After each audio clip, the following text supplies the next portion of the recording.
If you should see the convoy of an African minister, not our president, I'm not touching the presidents. The presidents are in a different world. The African minister. The African minister will never queue. Oh, he's anathemic. Oh, the African minister is a demigod. Oh, Africa. The African counselor in your rural home, when they go to churches, not even if it is not their denomination, they saunter to the front seats. And even our latter-day clergymen will invite them to share their wisdom with the people, even if we know that they are village fools. If there is anything that we must learn from Western Europe, is that they have gone through enough problems and they are capable of organizing their affairs, and they have demystified political leadership.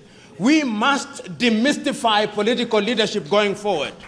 And once we do that, and I think we can do it because I can now begin to see something happening in Africa. Young Africans are beginning to ask searching questions. Africans are beginning to recognize that corruption is a cancer in our body politic. They are beginning to recognize that those who want to buy their votes don't mean well for them. They are beginning to recognize that there is enough money to change their lives if the thieves are eliminated from the political arena.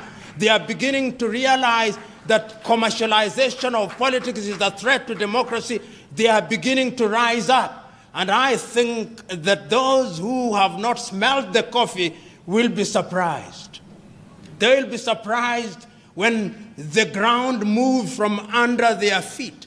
They'll be surprised when Africa begins to elect individuals who can demonstrate that they have ideas, because the politics of the 21st century is the politics of ideas and about competition of ideas. And therefore, when one is appointed into any public office because of the demands of the electorate, and this relationship between the African member of parliament or the African president and the electorate is a symbiotic relationship. It is symbiotic in a very perverse manner. And I suspect I'm misusing the word symbiotic, but I'll use it or misuse it nevertheless, to the extent that it explains my point. What happens is that it appears that the electorate has allowed the so-called leader, because many of them are misleaders, to remain in their positions of power and to acquire as much as they can, on the understanding that periodically their loot will be shared with them. It is some kind of Robin Hoodism of a latter-day kind. And this Robin Hood kind of politics is a little bit different, at least from my understanding. Robin Hood robbed the rich in order to share with the poor. But our latter-day African Robin Hoods are in the business of robbing from the poor in order to give a pittance to the very poor. And this is what we are talking about today when we talk about commercialization. So that if you ask any typical African politician, how much does it cost you to be elected into parliament, they'll tell you it is in the millions. It is in the millions, and the millions they spend is perhaps 10 times more than they'll ever earn through their legitimate salaries.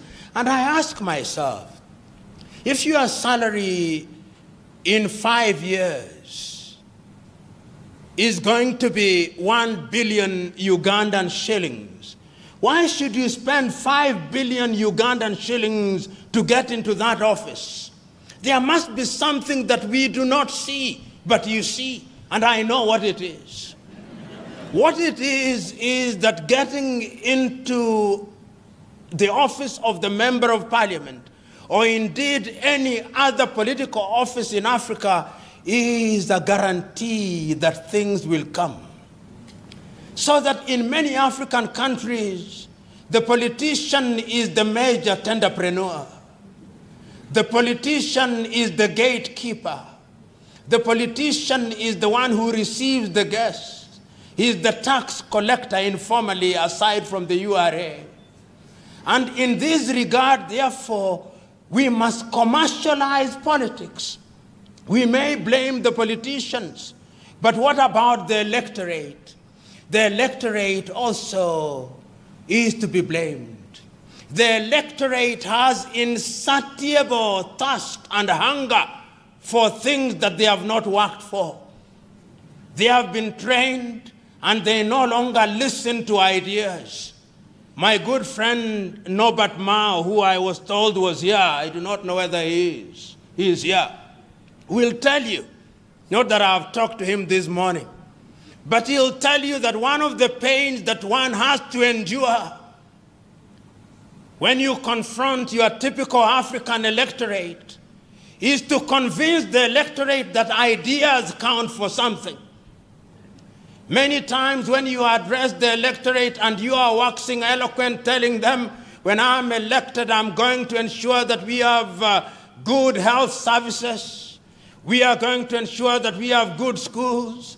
We are going to ensure that we create opportunities for innovation and invention and create opportunities for young men and women. They are waiting for you to finish. They will tell you, we hear you. We know you are going to do all those beautiful things. But in the intervening period, I must eat. And therefore, no matter how beautiful your ideas are, if you don't carry money on that day, your ideas, like the elephant before them, will never fly. Leaders who, upon ascending to power in Africa, became demigods. How many of you here will forget Mobutu Sese Seko? How many of you here will forget Jean Bedel Bokassa? How many of you here will forget Samuel Doe? And then we had the emergence of guerrilla movements where people rose against their very own who had used their positions of power to destroy what had been gained over the years. And then, in those early days, you will also remember that many African leaders, including the enlightened ones, took the view that because of ethnicity, it was necessary to unite the people. And whether you are speaking from Dar es Salaam in Tanzania, or Lusaka in Zambia, or Kinshasa in what was then Zaire, now the Democratic Republic of Congo, or you are speaking from Nairobi in Kenya, and here in Uganda, the clarion call was that we must have one-party states.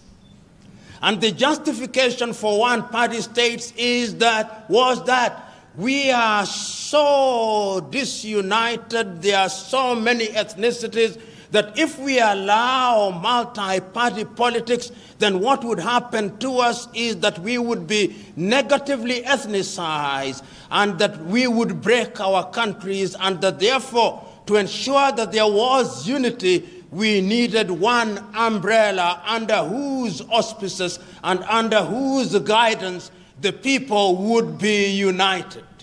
But no sooner had we sufficiently articulated the beauty of single-party states than Western Europe told us, no, that is not democracy. Democracy means that you must have many political parties.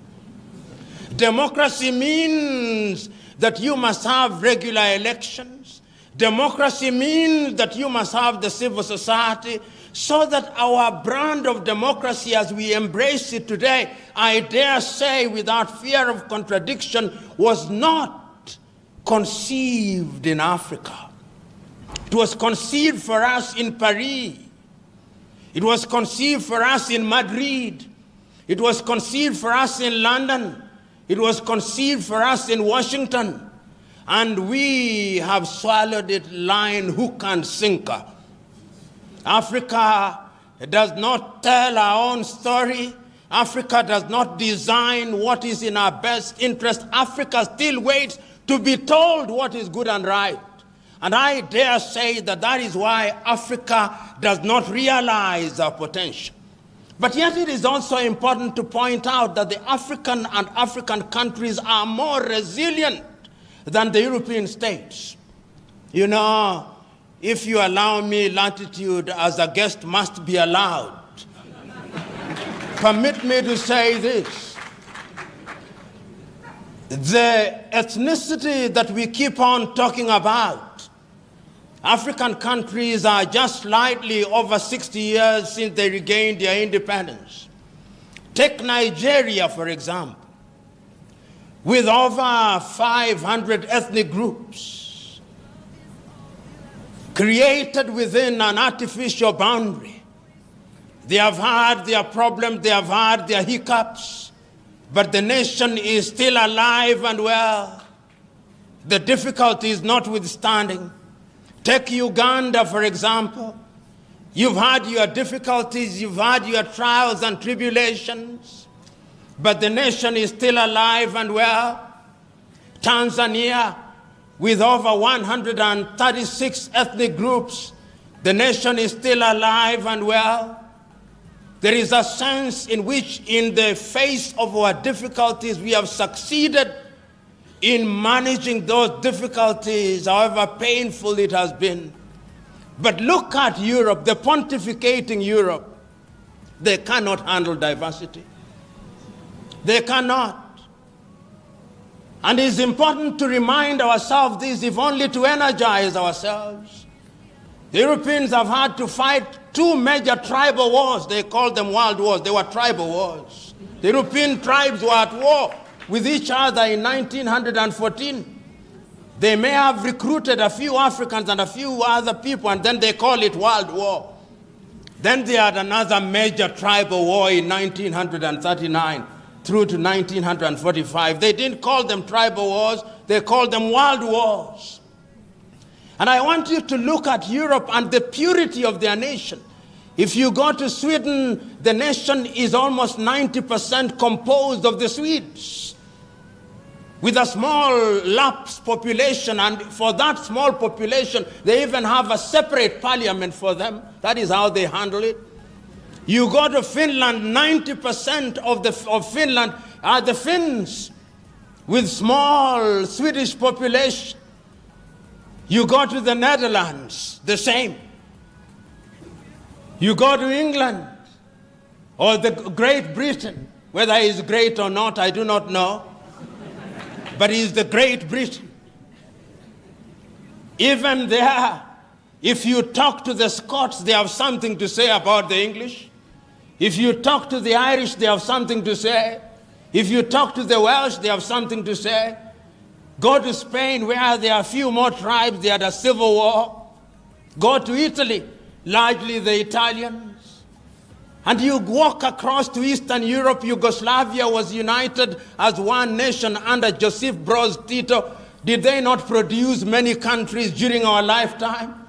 The Soviet Union has given birth to many countries. They have gone into ethnic purity. Africa remains the only continent on earth that somehow, having had artificial boundaries imposed on her, saying that we will retain those boundaries and make the best of it, and one need only go to the pronouncements in 1963, the pronouncements of Kwame Nkrumah and Julius Kambarage Nyerere on the inviolability of the boundaries, repeated again in 1964 in Cairo, in Egypt, that if we choose to redraw these boundaries, Africa will be perpetually at conflict, and therefore heavens have given us a lemon. Let us not ask for an orange. Let us make a lemonade unto ourselves. And we are making the lemonade.